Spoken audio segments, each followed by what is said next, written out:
নিঃস্ব অবস্থায় কি দোয়া করতে পারেন একজন মানুষ, এই দোয়াটা শিখে নেন, ইনশাআল্লাহ আপনার জীবনের সমস্ত সংকট কেটে যাবে ইনশাআল্লাহ।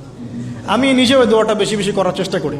দোয়াটা হচ্ছে, মুসা আলাইহিস সালাম একটা গাছের নিচে হেলান দিয়ে বসলেন, বসে দেখলেন দুইজন মেয়ে দাঁড়িয়ে আছে দূরে, পানি নিতে পারছে না, লোকজন পানি নিয়ে যাচ্ছে, ওরা দাঁড়িয়ে আছে বেচারি।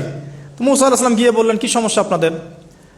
এটা নিয়ে আপনারা আবার মেয়েদের সাথে কথা বলার চেষ্টা করেন না, ঠিক আছে? তো মাহারাম গায়রা মাহারাম মেনে চলে। তারা বললেন যে আমাদের বাবা অনেক বৃদ্ধ মানুষ, আমরা পানি নিতে পারি না যতক্ষণ না আমাদের কম পানি নিয়ে চলে যায়। তো মুসা আলাইহিস সালাম তো একটু বললাম না, ফিজিক্যালি খুব স্ট্রং ছিলেন, থাকে না বডি বিল্ডার, সামনে গিয়ে কথা বলে সরো পানি দিতে দাও, তখন মানুষ একটু মূল্যায়ন করে না। তো মুসা আলাইহিস সালাম এভাবে পানি নিয়ে দিলেন এবং বাছুরদেরকে পানি পান করালেন, করিয়ে গাছের নিচে এসে বসে আছেন।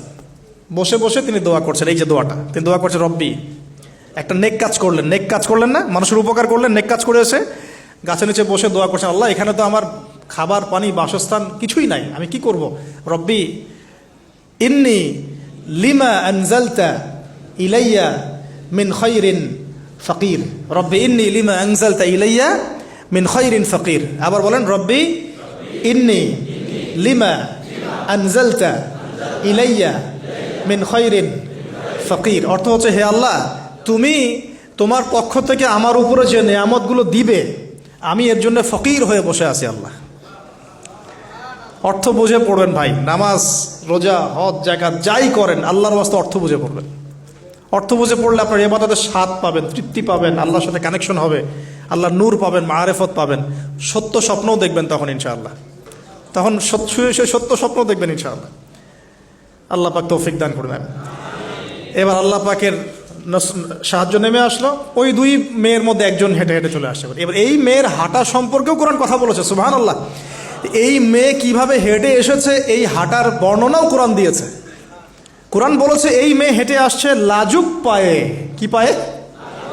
এখন আপনি এই পুরো ওয়ার্ল্ডের মেয়েদের হাঁটা দেখেন, লজ্জা আছে? তাহলে মেয়েদের সাথে লজ্জা একটা গভীর সম্পর্ক আছে।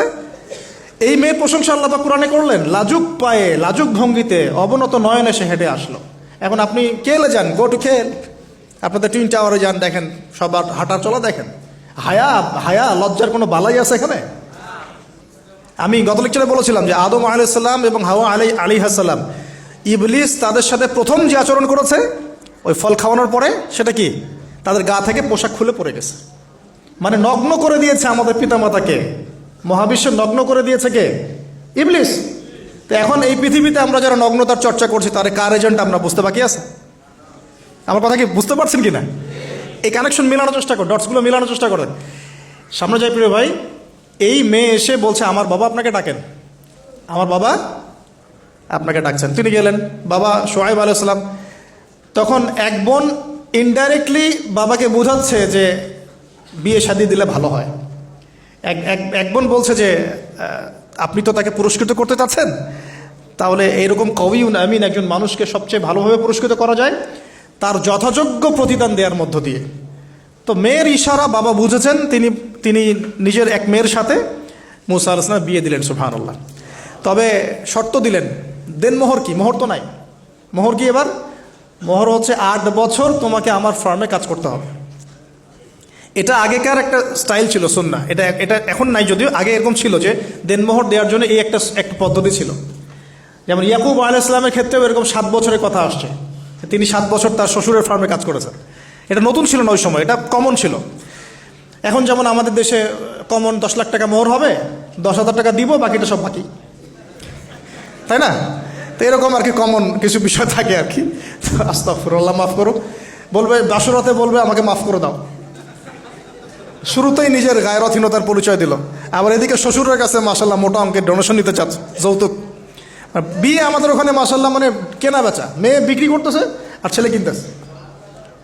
এবার 8 বছর পূর্ণ করা হলো, তিনি আরও 2 বছর 10 বছর পূর্ণ করলেন। এই 10 বছরে মুসা আলাইহিস সালাম নববী পরিবেশ পেলেন, অভিভাবক পেলেন, স্ত্রী পেলেন, প্রেমময়ী সন্তান ইত্যাদি সব কিছু। এবার আল্লাহ রাব্বুল আলামিন তাকে মিশরের দিকে যাওয়ার যে সময় তো এখন হয়ে গেছে, 10 বছর হয়েছে, মিশরের দিকে যেতে হবে।